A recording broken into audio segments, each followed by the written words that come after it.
Bonjour tout le monde, c'est Jordan de Zébrier et on se retrouve pour la suite de la vidéo sur comment se motiver en étant positif.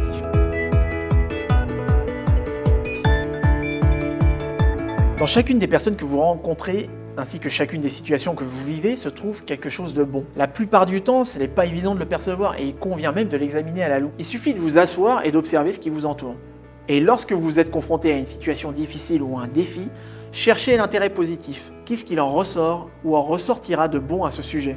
Peu importe la difficulté de la situation, vous trouvez toujours quelque chose de positif si vous prenez le temps d'y réfléchir. Tout est bon et mauvais. Dans les deux cas, c'est une expérience d'apprentissage qui vous donne la permission de recommencer de façon plus intelligente. À tout moment, vous pouvez apprendre de mauvaises expériences car chacune d'elles laissées derrière vous représente un pas en avant vers votre réussite ou votre bonheur.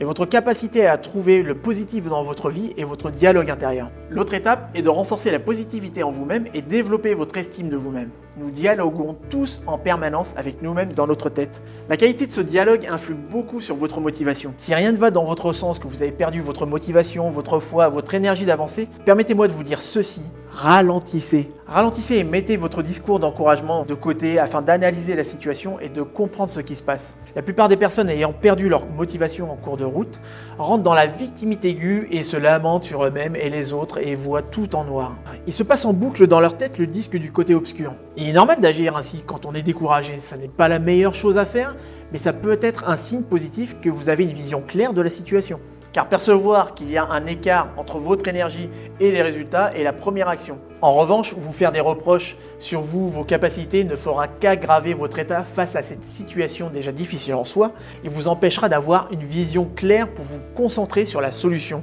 Permettez-moi de vous raconter ceci. À l'époque, quand j'ai pris la décision de quitter mon travail, j'avais réalisé que mes pensées étaient beaucoup plus orientées positivement. Je prenais conscience que j'avais renforcé ces pensées et les comportements en moi-même pour en faire une habitude. Et comme tout type d'apprentissage, plus vous pratiquez, mieux c'est. Et oui, on peut s'entraîner à être positif. Et cela m'a permis de me concentrer sur la suite des événements et de trouver des solutions. Et plutôt que de continuer à me mortifier sur ma situation professionnelle chaotique, j'ai assumé la responsabilité de la situation en distinguant ce qui est de mon ressort, les conséquences de mes choix et ce qui ne l'est pas. Par conséquent, même dans une situation difficile, la meilleure manière de rester motivé ou positif et aussi la plus simple est de prendre conscience de la manière dont vous orientez votre discours intérieur. Comment communiquez-vous avec vous-même? Le discours que vous vous dites, vos pensées, vos images mentales, votre posture, tout ça donne du sens à ce que vous vivez et ressentez. La première chose à faire pour vous libérer de vos reproches et être positif est de parler de vous en bien.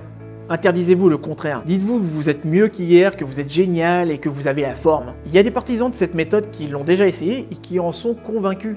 Et il y a les autres. Essayez, refaites, retentez et répétez l'action. Et à chaque fois que vous vous prenez en flagrant délit de négativité, notez-le et essayez de remplacer tout de suite le négatif par quelque chose de positif. Soyez honnête avec vous-même, mais faites votre mieux pour trouver le meilleur en vous. Et quoi que vous fassiez, concentrez-vous uniquement sur le positif. C'est correct de ne pas tout aimer de vous, mais concentrez-vous maintenant sur ce que vous aimez et non l'inverse. Nous avons tous les attributs positifs et c'est à vous de vous le rappeler tous les jours. La dernière étape, partagez la positivité avec les autres. Non seulement vous avez besoin d'être positif avec vous-même pour que cet entraînement prenne vraiment de l'effet, mais vous avez aussi besoin d'être positif avec les autres et je vous incite à partager votre richesse de la positivité avec le monde. La meilleure façon que j'ai trouvée pour le faire est assez simple et basique. Soyez gentil avec les autres, peu importe les circonstances. Si vous avez des soucis avec la gentillesse, il vous faut absolument faire une distinction entre être gentil et être faible. Si vous êtes sympathique, continuez de l'être, mais ne confondez pas être gentil et être craintif et faible. Dites à quelqu'un qu'elle a l'air en forme. Complimentez quand le travail est bien fait. On ne complimente pas assez dans la vie.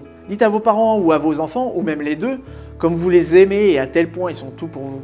Quand quelqu'un est déprimé, faites ce que vous pouvez pour lui remettre le moral en place. Envoyez-lui des fleurs, rédigez les notes, ne cassez pas du sucre dans le dos des gens. Soyez aimable avec tous les êtres vivants. Toutes ces choses sonnent comme des choses basiques et gnangnang, mais elles sont suffisantes. Combien de fois nous le faisons par jour? Et si oui, combien de fois vous le faites? Beaucoup de gens n'ont jamais voulu voir ce qu'il y a de bien en eux-mêmes. Et par conséquent, ils ne veulent pas non plus le voir en les autres. Bien sûr, il m'est arrivé dans ma vie d'être, comme beaucoup de personnes, d'avoir pour habitude d'être critique et condescendant. Mais ça, c'était avant. Et aujourd'hui, je m'efforce d'être dans l'encouragement et le soutien. Il ne suffit pas seulement de traiter les autres comme on voudrait que l'on soit traité, mais il convient aussi d'examiner comment ils aimeraient être traités. Quoi qu'on en dise, une majorité de personnes apprécient la positivité et la compagnie de personnes positives. Plus vous la partagerez avec d'autres, plus vous la pratiquerez dans votre propre vie. Dès que vous commencez à sentir que l'idée d'être une personne positive est un défi qui vous dépasse, rappelez-vous que tout ce qu'il vous faut, c'est un petit pas dans la bonne direction pour vous orienter vers une attitude plus positive. Croyez en vous et rappelez-vous la leçon la plus importante de toutes. Une attitude positive est un choix que vous pouvez toujours faire. Nous avons le choix de nourrir le positif en nous ou de nourrir le négatif. Et le plus fort sera toujours celui que l'on nourrit le plus. Voilà, c'est fini pour la série de vidéos sur comment se motiver en étant positif. Quant à nous, on se donne rendez-vous pour la prochaine vidéo. D'ici là, je vous invite à vous abonner à ma chaîne. Prenez soin de vous, profitez-en et osez briller dans votre vie.